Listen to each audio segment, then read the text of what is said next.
Hey, this is Pastor James coming to you with a uplifting message for your week. And I just wanted to start out with this truism and then share some announcements with you that are really big.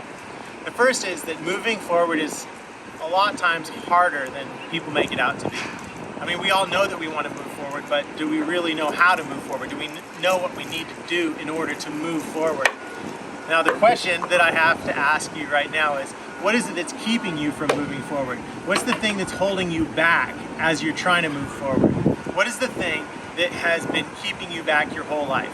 Now, if you don't know what that is, you can ask your friends. They probably know what it is. And you don't know, but it's obvious to them. See, the scripture that I'm thinking about is from Hebrews, and it's the Apostle Paul writing in chapter 12. He said, let's run the great race that's set out in front of us with endurance. And he says, we have such a great cloud of witnesses cheering us on, essentially.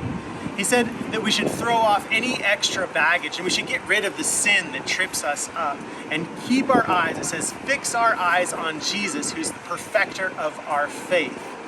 And the scripture goes on to say that Jesus endured the cross and he ignored shame. And I think that's a really important part of the scripture, to ignore shame, saying that he did it for the sake of joy.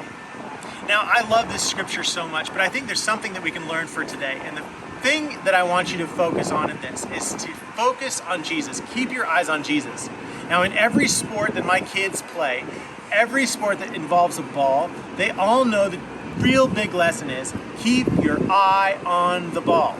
The same is true in life, except you're not keeping your eye on the ball in order to succeed. If you want to move forward, you keep your eyes on Jesus. The second thing in the scripture is that we need to ignore shame. Actually, Jesus taught us how to live our life. He showed us that ignoring shame is the way forward. And so I want to encourage you, because you probably, every single human being has endured and experienced shame in your life in some way, shape, or form.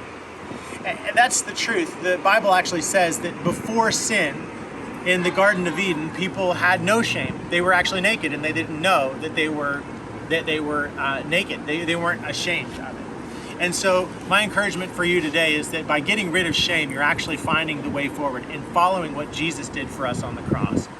Now, I want to tell you about a couple things, and the reason I'm here at Barrel House is because we're about to have an event here that will have 250 people at it. Now, we want you to be one of the people that is coming to this great event on Sunday evening. It is a fundraiser for Highlands, and we do really, really, really need the support. And we need you there to cheer on and to give that kind of encouragement to the people that come. And so if you can come, please do. The tickets are available still online. They're $30 each, and if you need one and you can't afford one, let me know. And I have a few that I'd like to buy for you if you need it. We want you there. We really do. And so that's one thing going on, but we also have a small group mixer, and that's coming up in just a couple of weeks. It's on October 4th, and if you're not in a small group already, we want you to be a part of the small group mixer. That's a huge, huge thing. And last but not least, we're getting into October, starting a new month. A new series is coming up, and I'd like you to think about, if you haven't already, whether you'd like to join Highlands Church or whether you'd like to be baptized. By the way, these are acorns falling down from the tree around me. It makes it realize that life is real sometimes. But I want you to know that if you're looking for a church home and you've been thinking about Highlands Church for a while and you'd like to be baptized, I want to encourage you, you can do that. So we'll help to make that happen. God bless you. I pray that you're encouraged by this message. And as you move forward, remember the way to do it, just like in sports, keep your eye on the ball, keep your eye on Jesus, who's the perfecter of our faith, who taught us that the way forward is to ignore shame. All right, God bless. Take care.